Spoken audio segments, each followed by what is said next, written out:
Okay, so I'm pretty happy with that. As a bunch of line hierarchy, I will trim out, if this was me printing it, I would be trimming out the contour lines underneath and of course putting in all of my upward arrows.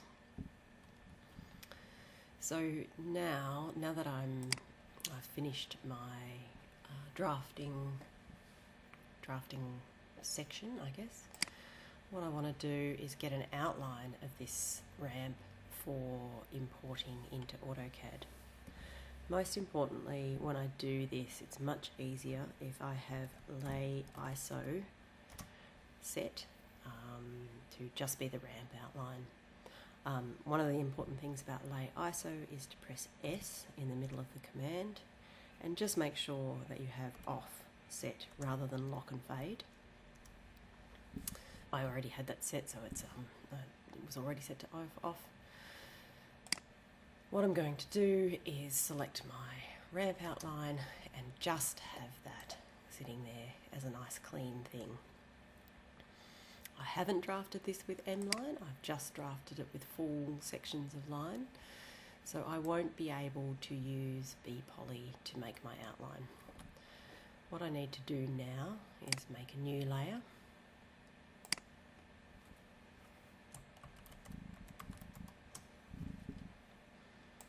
I would normally make this a different colour, just out of habit probably, and I want to make it current. When I come around and do my outline, the most important thing is that my snaps are on, and I would say that the only snap that I want on at this point is the endpoint snap. So I want to be able to just go around, I'll just press Ctrl F to turn that on, and just pick up endpoints.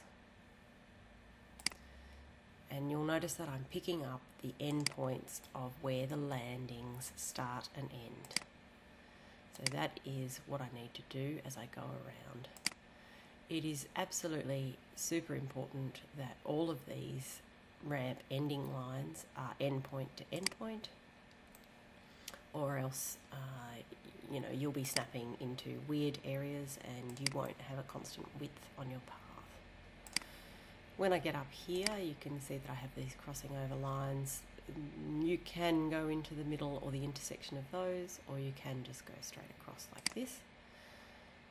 Going down. And one of the other things that I'll just talk about is that an intersection like this, where it comes to a point, will be harder to model than an intersection like this one that we have up here.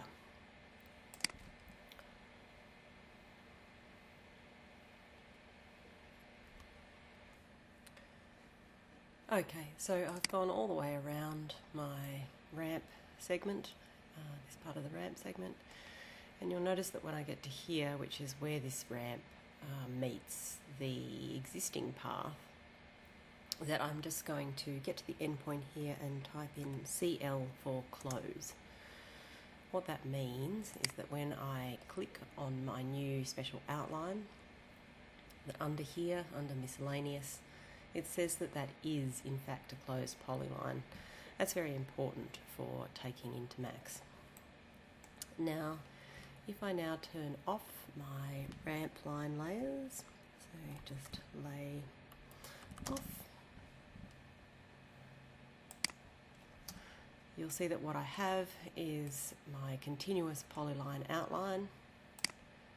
When I select it, you'll see that there are group edits on every single corner of a ramp landing, and that is super important.